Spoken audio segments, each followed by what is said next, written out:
es la Met Gala. El tema de este año es Costume Art, el cuerpo vestido. Andrew Bolton, curador del Costume Institute, dijo algo que me quedó dando vueltas. Incluso el desnudo nunca está desnudo, siempre está inscripto con valores culturales e ideas. Y en eso tiene razón. La exhibición de este año organiza los cuerpos en distintas categorías: cuerpo clásico, cuerpo desnudo, embarazado, envejecido, anatómico y cuerpo mortal. Son categorías que intentan cubrir toda la experiencia humana en 5.000 años de arte y se complementan con los 400 objetos de la colección del Met entre obras de arte y prendas. Todo eso está desplegado en las nuevas galerías que se inauguran este año, fueron financiadas por Jeff Bezos y están nombradas en honor al fundador de Condé Nast. Hoy quiero que revisemos los cuerpos que no siempre se vistieron para quedar lindos o para hacer arte. Se vistió para que no los mataran, para comunicar algo que no se podía decir en voz alta y para ser visibles solo ante quienes pudieran leer las señales. Existe una historia del cuerpo vestido, una donde la ropa no es moda, ni estatus, ni arte, sino que es un idioma secreto, un idioma que tiene gramática, tiene vocabulario y hasta tiene un dialecto regional. Este dialecto se desarrolla a lo largo de los siglos para decir yo soy vos, sin que se diera cuenta la persona equivocada. Un idioma donde el color de un pañuelo, un clavel en la solapa, el corte de un traje o inclusive un par de botas te dicen más que cualquier conversación. Y donde usar la ropa equivocada, o la correcta, puede ser la diferencia entre la libertad y la cárcel. Hoy vamos a hablar de Met Gala, la comunidad LGBT y la ropa que no era moda. Arranquemos. Y vamos a arrancar en Roma, que fue la primera civilización en legislar sobre quién podía ponerse qué. Las leyes suntuarias romanas son las primeras de la historia que regulan quién se puede poner qué. Y eso es lo que te cambia la moda, porque una vez que la ropa se convierte en ley, vestirse mal se convierte en un delito. La toga indicaba que eras ciudadano y la estola que eras una mujer casada y respetable. Cada prenda es un estatus legal visual. Si vos eras un ciudadano romano, la toga lo anunciaba al mundo cuando entrabas a cualquier recinto. Pero lo interesante para esto no es quién podía ponerse qué, sino qué pasaba cuando alguien rompía el sistema. Las mujeres condenadas por adulterio y las prostitutas de clase alta eran despojadas de la estola y eran obligadas a usar algo llamado toga muliebris o una toga de mujer, que las marcaba como públicamente infames. Y acá para mí está lo curioso. La ropa no se pone como castigo, se saca. Vos perdías el derecho a la prenda y con eso perdías tu lugar como una persona respetable. Y después está Heliogábalo. El Senado romano aprueba una legislación prohibiendo la seda para hombres porque se consideraba afeminada. Heliogábalo, que gobernó Roma entre el 218 y el 222, tiene algunas fuentes antiguas que lo describen usando seda pura, usando maquillajes, pelucas y depilándose el cuerpo. Cassius Dio, senador e historiador contemporáneo, escribió que Heliogábalo le pidió a los médicos que le construyeran una vagina mediante una incisión por una enorme cantidad de dinero para hacerlo. También registró que Heliogábalo decía no me llamen señor, pues yo soy una señora. Hay un debate enorme entre historiadores sobre si estas fuentes son confiables o si son propaganda política diseñada para desacreditar a un emperador impopular. La profesora Shushma Malik de Cambridge advirtió que las referencias a Heliogábalo usando maquillaje, pelucas y depilándose pueden haber sido escritas para socavar la imagen del emperador. Y es cierto que en Roma acusar a alguien de ser afeminado era un recurso clásico de difamación política. Pero el dato duro es que hay pruebas de personas romanas que usaron la vestimenta como evidencia de la transgresión del género. Lo que Heliogábalo hiciera o no en privado es otra discusión. A mí lo que me importa es que ya en el siglo III la ropa que no coincidía con la que la sociedad esperaba de tu género era un factor que podía ser utilizado en tu contra. Deuteronomio 22:5 dice, la mujer no llevará ropa de hombre ni el hombre se pondrá ropa de mujer porque eso es una abominación para Dios. Esta línea bíblica fue la base de siglos de leyes sobre vestimenta y género en Europa. En la Edad Media lo que podías ponerte dependía de tres cosas, si eras hombre o mujer, qué edad tenías y a qué clase pertenecías. La ropa era un sistema de clasificación visual. Si vos caminabas por una ciudad del siglo XIII o XIV, más o menos podías saber quién era cada persona por cómo estaba vestida. Y si lo que veías no coincidía con la persona que vos suponías que esa persona era, le podías generar un problema legal. En el siglo XIII se introducen nuevas formas obligatorias de vestimenta para prostitutas. Por ejemplo, en Marsella es un manto a rayas y es una capucha a rayas en Inglaterra. Con el tiempo, estas marcas se van reduciendo a, por ejemplo, la banda de tela del brazo. O sea que la ropa te marcaba porque si te había salido del camino del Señor, todo el mundo podía verlo. Y acá es donde aparece una paradoja que van a volver a verla todo a lo largo de este video. La iglesia medieval condena el cross-dressing o el travestismo basándose en este artículo muy puntual de la Biblia. Pero al mismo tiempo, las leyendas de santas que se disfrazan de hombres para vivir como monjes son admiradas por su perseverancia y su vocación. Y realmente les pido que se guarden mentalmente esta paradoja porque van a ver que va a volver a aparecer. Juana de Arco usó ropa masculina casi continuamente desde su primer contacto con el delfín de Francia hasta la mayor parte de su juicio. Las actas de juicio de Juana de Arco son súper detalladas y ahí pueden encontrar todo, cómo se vestía, por qué y qué le dijeron los jueces al respecto. Juana de Arco fue condenada por herejía, pero uno de sus cargos centrales fue su vestimenta. El tribunal le ofreció conmutar la pena si volvía a vestirse como mujer. Juana de hecho acepta brevemente, pero termina volviendo a ponerse ropa masculina y eso termina con ella quemada viva en la hoguera el 30 de mayo de 1431. Cuando le preguntan a Juana por qué insiste en usar ropa de hombre, su respuesta está registrada en el acta de juicio y es bastante consistente. Ella siempre va a decir: a Dios le agrada que yo lo use. Leslie Feinberg en Transgender Warriors del 96 escribió sobre Juana de Arco y dijo: soportó el dolor de ser quemada viva antes de renunciar a su identidad. Juana de Arco no murió solamente por herejía, muere en parte porque se negó a sacarse la ropa que ella sentía como propia, y la ropa que usaba se podría decir que la mató, y la relación entre vestimenta y castigo de Juana no termina ahí. El 20 de febrero de 1892 se estrena La importancia de llamarse Ernesto. Oscar Wilde le va a pedir a varios de sus amigos y a uno de los actores del elenco que se pongan un clavel verde en la solapa del saco. El clavel verde no existe en la naturaleza. El único modo de hacerlo es sumergir un clavel blanco en una tintura que se hacía con malaquita. El resultado es una flor de un verde súper intenso que no se parece a nada cercano que crece en un jardín. Cuando le preguntaron qué significaba, Wilde dijo: nada en absoluto, pero eso es justamente lo que nadie va a adivinar. Obviamente Oscar Wilde mentía, o mejor dicho, estaba haciendo exactamente lo que los códigos de vestimenta queer hacen hace siglos: decir algo diciendo que no dice nada. El clavel verde lentamente se convirtió en los círculos de Oscar como un marcador de identidad. Si vos se lo veías en la solapa a alguien, sabías. Y si no sabías, no importaba, porque no era para vos. Para vos era una flor rara y punto.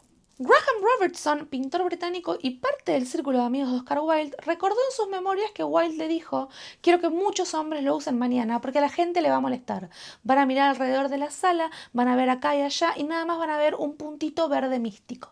2 años después, Robert Hitchens va a escribir The Green Carnation. Es una novela anónima que sale en 1894 y es una sátira apenas disfrazada de la relación de Wilde con Lord Alfred Douglas.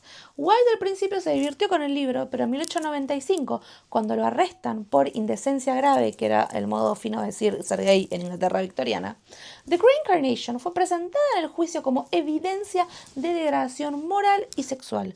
Una novela que Oscar Wilde ni siquiera había escrito, sobre una flor que él inventó como un chiste, fue usado como la prueba más fehaciente para mandarlo a la cárcel. Wilde sale de prisión en 1897 y muere en el exilio en París en el 1900. El clavel verde sobrevivió. En 1929, Noel Coward va a escribir la opereta Bittersweet con un cuarteto que canta We All Wear a Green Carnation. Para entonces, el código era conocido. El clavel verde significaba hombre que ama a otro hombre. Lo que Wilde armó sin querer, o probablemente queriendo bastante, se volvió un idioma. Mientras Wilde ponía claveles en solapas, la ciencia europea estaba haciendo otra cosa mucho más interesante para ellos, y era patologizar la relación entre ropa e identidad. Richard Bancroft Edding va a publicar Psychopathia Sexualis en 1886 y Havelock Ellis va a publicar Sexual Inversion en 1897. Los dos hicieron lo mismo, agarraron lo que hasta ese momento era un acto, o sea, lo que hacías en tu cama en privado, y lo convierten en una identidad. Vos ya no eras alguien que hacía algo, eras algo. Y una de las formas que la ciencia diagnostica ese algo es a través de la ropa. Una de las cosas que Foucault dice en su primer tomo de Historia de la Sexualidad del 76, básicamente es que la ciencia del siglo XIX no descubrió la homosexualidad, la inventó, la fabricó con papers, con diagnósticos y con una categoría clínica. Y uno de los mecanismos de esa fabricación es la vestimenta. Si un hombre se vestía con elementos femeninos o una mujer con ropa masculina, te diagnosticaban como un invertido sexual. Vestirse correctamente dejó de ser solamente una cuestión de leyes o de religiones. Se convirtió en una cuestión médica. Si la ley te castigaba por vestirte mal, ahora la ciencia te diagnostica.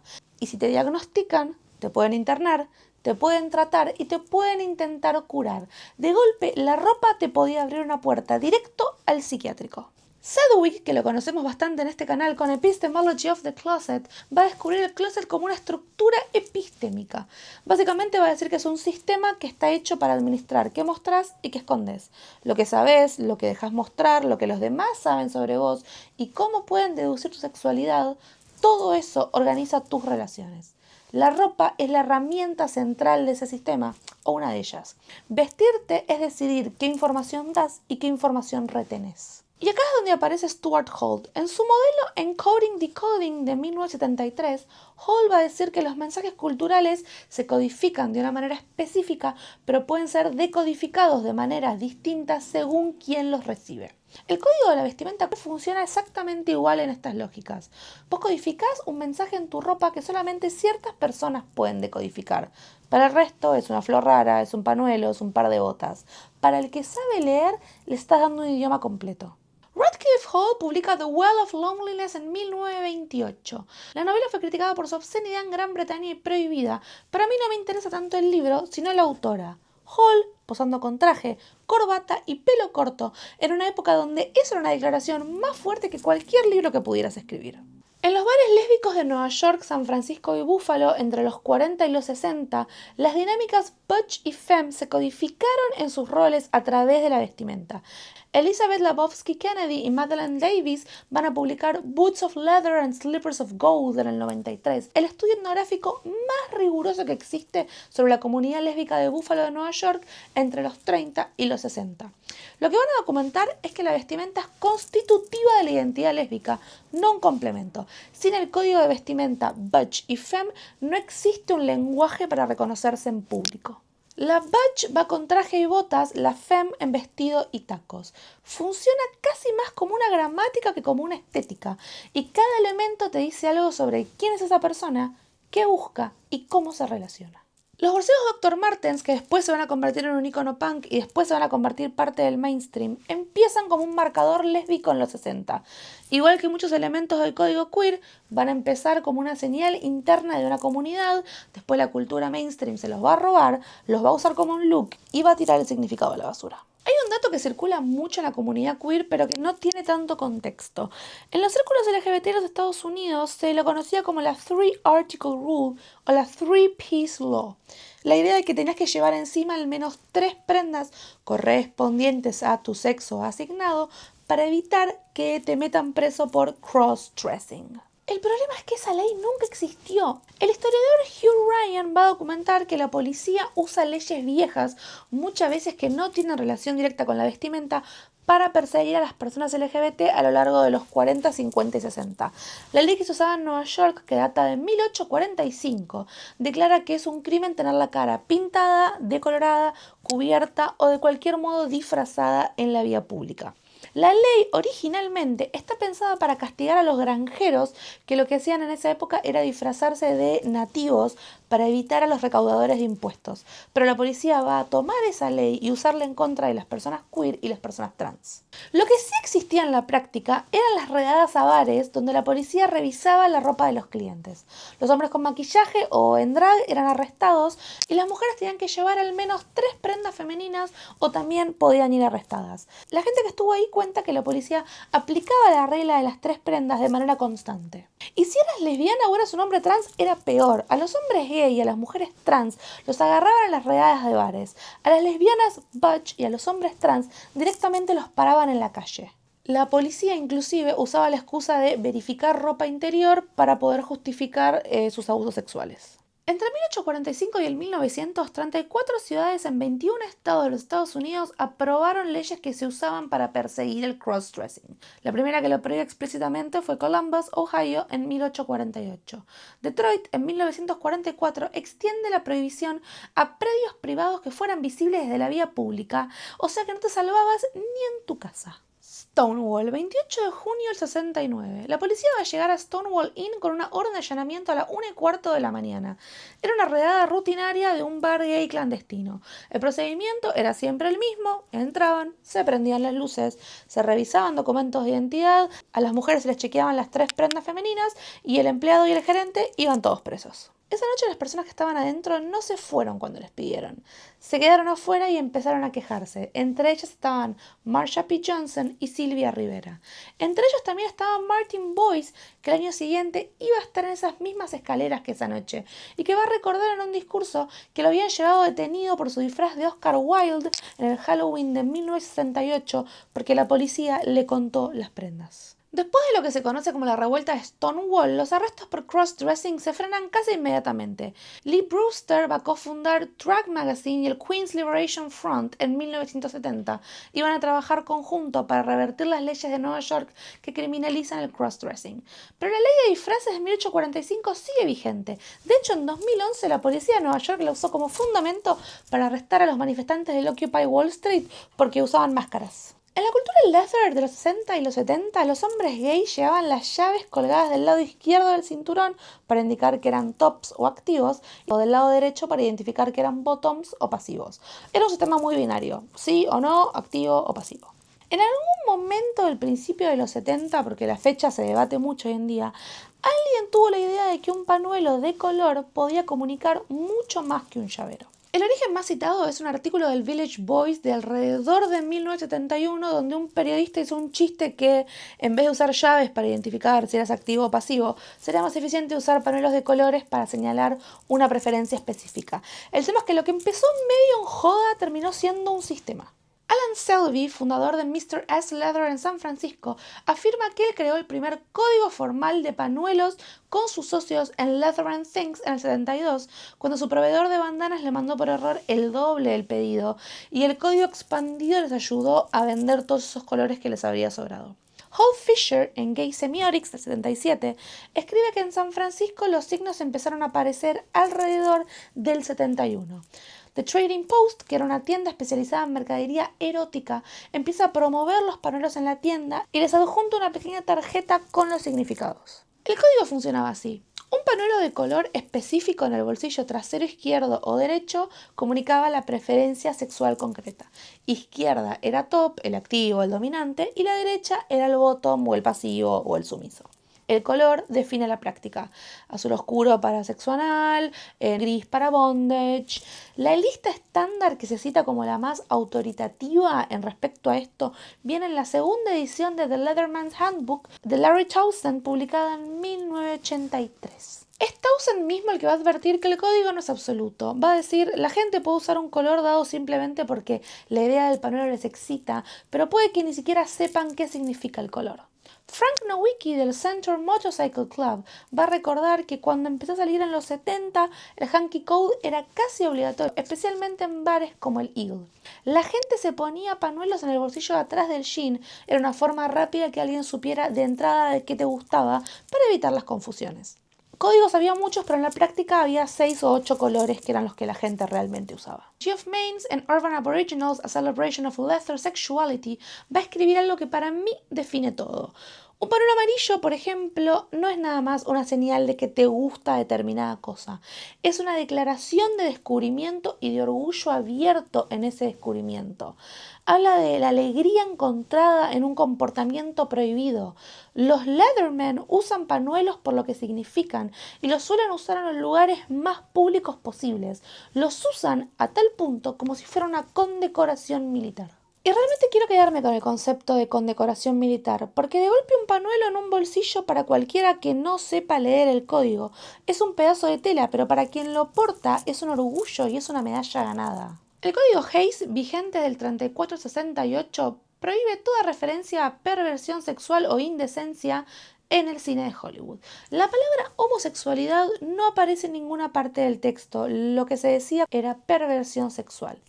La consecuencia fue que la homosexualidad en el cine terminó codificándose a través de la vestimenta, villanos afeminados y mujeres masculinas que eran siempre la sospechosa. Russo lo va a dejar en claro en The Celluloid Closet del 81, que es el primer estudio sistemático sobre la representación homosexual en el cine de Hollywood, y va a decir que el código no elimina lo queer del cine, lo traduce a un idioma visual donde la ropa es el canal principal. Todo el mundo, censores, editores y espectadores, sabía leer el código. La gracia era que todos lo supieran, pero que nadie lo dijera. Las houses del ball culture nacen en el Harlem en los años 60. Eran familias alternativas, con mothers, con fathers, con children, que funcionaban como sistemas de la moda paralelos a la industria oficial. Tenían jerarquías, tenían estándares y tenían una competencia propia. Las categorías del ballroom definían qué se evaluaba. Podía ser face, runway, vogue, femme y a mí la que más me importa para este video es realness. Realness significa pasar por heterosexual, por cisgénero, por ejecutivo, por estudiante universitario o por modelo de revista. Competir en la categoría realness significaba que el jurado evaluaba que también tu ropa, tu cuerpo y tu manera de caminar te hacían pasar por algo que la sociedad esperaba que fueras. Para mí es un nombre que es hermoso y es terrible al mismo tiempo porque le pusieron realness, que se traduce como realidad, al concurso de quién disimula mejor. Porque la realness funciona como un ensayo, no funciona como un juego. Lo que vos practicabas en el ballroom era lo que necesitabas en la calle para que no te pegaran, para que no te echaran del trabajo o para que no te mataran. Jenny Livingston va a filmar Paris is Burning en 1990. Venus Extravaganza, una de las protagonistas, dice que quiere ser una mujer completa y ser millonaria.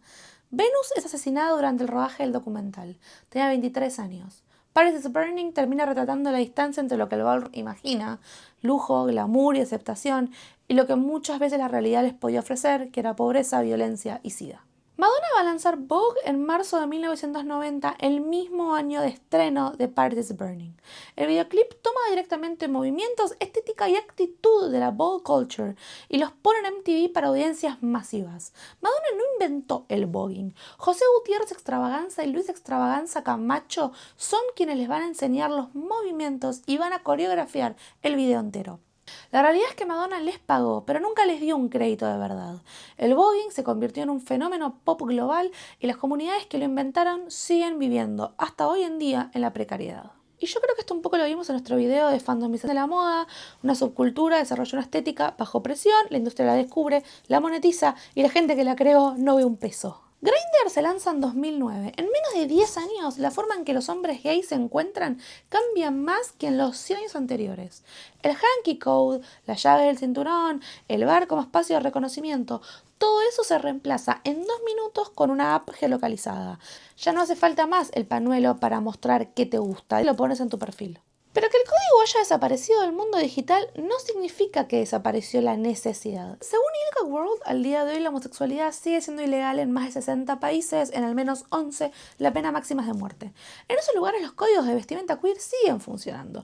La era digital nada más hizo que en algunos lugares no hiciera falta, pero en otros no cambió nada. Y después tenemos a la industria que descubrió que la estética queer vende. El arcoíris de junio, la colección cápsula de Pride, la camiseta con el eslogan inclusive que el 1 de julio no la encontrás más en ningún lado. En 2023, la cerveza Bud Light va a perder $27.000 millones en valuación de mercado después de colaborar con la influencer trans Dylan Mulvaney. Pero el fracaso real de Bud Light no es la colaboración en sí, fue el hecho de que abandonaron a Mulvaney cuando los conservadores se organizaron para boicotear a la marca, echaron a los ejecutivos de marketing que hicieron la publicidad y nunca contactaron a Mulvaney mientras ella vivía meses de acoso. Target, por su lado, va a retirar mercadería de Pride de sus tiendas después de recibir amenazas violentas y una campaña de desinformación enorme que decía que los trajes de baño y las mallas diseñadas para personas trans eran para niños, cuando en realidad nada más se vendían en talles de adultos. La Marcha del Orgullo de Nueva York va a reportar una caída de $750.000 en patrocinios después de que marcas como Mastercard, Citibank y PepsiCo se retiren. Un 39% de las empresas encuestadas planea reducir sus acciones públicas de Pride en 2026. Y ahora fíjate la contradicción. El poder adquisitivo global de la comunidad LGBT se estima en $3.9 billones. El 7,2% de estadounidenses se identifica como LGBT, que es el doble que hace 10 años. Cuando el mercado crece, las marcas se retiraron. La ropa que durante siglos fue supervivencia se convirtió en una expresión cuando pudo, en mercadería cuando convenía y en riesgo comercial cuando el viento cambió de lado. En 2025, exhibiciones de arte queer empezaron a ser canceladas o mágicamente pospuestas en museos estadounidenses bajo la presión de la administración de Trump. Amy Sherald va a cancelar su exhibición American Sublime en la National Gallery del Smithsonian. ¿Por qué? Se preguntarán. Porque la institución se niega a exhibir su obra Transforming Liberty, en la cual reimagina la Estatua de la Libertad como una mujer trans. El Smithsonian también va a posponer Here, Pride in the African Art, una exposición grupal de artistas LGBT africanos que estaba programada para coincidir justo con World Pride. El historiador de arte Jonathan Katz va a decir: hay algo en la combinación de arte y sexualidad que sigue siendo el talón de Aquiles en el mundo de los museos estadounidenses. Y esto un poco está pasando ahora mismo, porque mientras el Met inaugura galerías permanentes que fueron financiadas por Bezos y la Met Gala va a invitar a Alex Consani, que es una modelo trans de 22 años y la primera mujer trans en ganar el Fashion Award a modelo del año, que este año es parte del Hosting Committee, otros museos están censurando el arte queer en el mismo país. Y Amy Sherald, la artista que canceló su exhibición en protesta contra la censura del Smithsonian, este año también está en el Hosting Committee de la Met Gala. Mañana va a estar en el Met, semanas después de haberle dicho que no a otro museo. Como siempre, vayamos para atrás. Arrancamos en Roma, donde la ropa te decía quién eras y la ley te castigaba si la usabas para mentir. Pasamos por Juana de Arco, que prefirió la hoguera y morirse antes de sacarse la ropa que sentía como propia. Hablamos de Oscar Wilde, que se pone un clavel verde en la solapa para que sus amigos lo puedan reconocerlo sin hablarle. Pasamos por las mujeres de los años 40, que se ponían un traje y entraban a un bar perfectamente sabiendo que la policía podía llevarlas presas. Por los tipos que en los 70 se ponían un pañuelo en el bolsillo de atrás y sabían que el color y el lado decían más que cualquier cosa que podían decir con las palabras. Hablé de las chicas trans de Harlem que competían en una categoría de realidad, que es un nombre hermosísimo pero terrible, porque todos los días tenían el concurso de quién pasa mejor por alguien que el mundo no quiere que desaparezca. Cada uno de estos códigos fue inventado por alguien que necesitaba decir algo y que no lo podía decir en palabras. La ropa fue el idioma. Y ahora ese idioma no es tan secreto. Ahora Alex Consani va a subir las escaleras de la Met Gala con 22 años y 3 millones de seguidores en TikTok. Sam Smith está en el Hosting Committee y Jean Paul Gaultier tiene una pieza exhibida al lado de una escultura griega del siglo I. Y está bien, es el resultado increíble de todo lo que vino antes. Mañana, cuando veas la cobertura de la Met Gala, los vestidos, los looks, los rankings de quién se vistió mejor, acordate que cada uno de esos vestidos existe porque durante siglos hubo personas que usaron la ropa para decir lo que no podía decir la boca, que se inventaron un idioma entero con pañuelos, con claveles, con botas, con trajes y con flores para poder existir sin que los desaparecieran por existir. La Met Gala mañana va a celebrar la ropa como un arte. Y antes de ser arte, la ropa es algo más importante. Es la forma que encuentran las personas queer de decir que estamos ahí, que somos eso y que no nos van a callar tan fácil. ¡Feliz semana de la Met Gala a todos aquellos que lo celebran! Si estás viendo este video el domingo, la Met Gala es mañana. El primer lunes de mayo se juntan todas las estrellas en lo que no es nada más una fiesta de millonarios. Y les voy a pedir 3 cosas con respecto a esto. Número 1, no se suban al discurso de internet de decir que es una fiesta de disfraces de millonarios, porque es literalmente una cena privada que junta fondos para que el costume del Met pueda seguir funcionando. Es conservación de un museo. Está bien, no es tan terrible. Yo entiendo que a internet le encanta ser hater por defecto. La Met Gala está buena y es divertida, chicos. Punto número 2. Ahora mismo vos debes estar diciendo: wow, Macarena, necesito ver la Met Gala porque lo que contaste me reinteresa y ahora quiero ver la Met Gala aunque nunca la vi en mi vida. Perfecto. Van a ir a los perfiles de mi amiga Leslie, que estoy dejando en algún lado de postproducción, que igual lo hago yo, no tengo editores. Y la van a seguir en cualquiera de sus redes sociales. Tiene YouTube, tiene Twitter, tiene Instagram. Leslie, aparte de que es mi amiga y que la quiero muchísimo, es literalmente la persona más inteligente que yo conozco sobre moda. Leslie tiene un blog de moda hace más de 10 años, es periodista de moda, sabe un montón. Leslie es tan inteligente que vos le das una foto de cualquier colección de moda y ella en 3 segundos te queda. ¿De qué diseñador es? ¿Quién era el director de esa casa en ese momento? Si es primavera o verano y aproximadamente el año. Yo viajé la semana de la moda a Nueva York con Leslie. Leslie a la mañana se levanta y lee como si fuera el diario y ve fotos de pasarelas y de desfiles como si fuera el diario. Ella el mercado de pases no le importa el mercado de diseñadores. Su cobertura de la Met Gala para mí es hermosa, es increíble, es una mina que sabe un montón, que es recontra generosa con su conocimiento y vayan a seguirla. Si van a consumir alguna cobertura de Met Gala, yo siempre voy a recomendar la de ella porque es inteligentísima y su contenido está bárbaro y nada, la amo. Así que nada, si quieren buscar una cobertura, sigan la de Leslie que va a trabajar un montón, ya arranca. Estas son un poco su Super Bowl. Otra persona que también va a estar haciendo una cobertura de la Met Gala completa es mi señorísima esposa Online Mami. Hay mucha gente que llega a este video y después descubre que estoy casada con Online Mami. Sí, estoy casada con Online Mami. Yo soy la online señora. Agus va a hacer una cobertura en TikTok TikTok que hace todos los años, en la cual yo no la veo durante 5 horas porque se encierra en este cuarto que tenemos en nuestra casa, que es ropero, pero también es oficina, y saca aproximadamente 30 TikToks como en 2 horas, porque se sienta, ve el stream, ve el look, graba el TikTok explicando el look, lo sube a TikTok, y así está como 3 o 4 horas, tipo sin cenar, sin tomar agua, bastante montada, con una luz de frente, es bastante gracioso, pero si quieren ver otra cobertura también les recomiendo la de mi mujer. Yo personalmente no voy a hacer cobertura, yo lo que hago es subir fotos de la historia y reaccionar con memes. Eso es todo lo que les puedo dar yo, que es mi increíble sentido del humor. Una vez más, muchas gracias a toda la gente que se sumó como miembro al canal. Se los agradezco muchísimo. Si se quieren sumar como miembros del canal, entre sus beneficios tienen aparecer en la plaquita. Pueden ver el video antes de que salga, porque yo generalmente lo suelo editar unos cuantos días antes. Y a partir de la semana que viene van a empezar a votar qué tema quieren que hablemos la semana siguiente. Yo les doy una lista de temas, gana la mayoría. Y vamos a empezar a hacer videos solamente para miembros. Quiero hacer un video reaccionando al tráiler de Leviticus. Quiero hacer un video mostrándoles mis bookmarks de AO3, se vienen cositas. Pero si no se pueden sumar, no se preocupen, no es tan importante. No quiero que nadie se ponga en gastos económicos, que generar dinero es muy difícil y más en los tiempos que corren. Yo estoy eternamente agradecida aunque me miren. Gracias por llegar hasta acá. En este video junté 2 cosas que me gustan mucho, que es la moda y ser gay. Y nos vemos la semana que viene en un tema que van a decidir los miembros. Ella es la más linda de todo el mundo y se tienen que suscribir. Esto lo voy a poner al final. Igual no lo ven ahí en mi video, así que se puede. Uy, qué estúpida que sos. Qué pesada, cállenla, cállenla.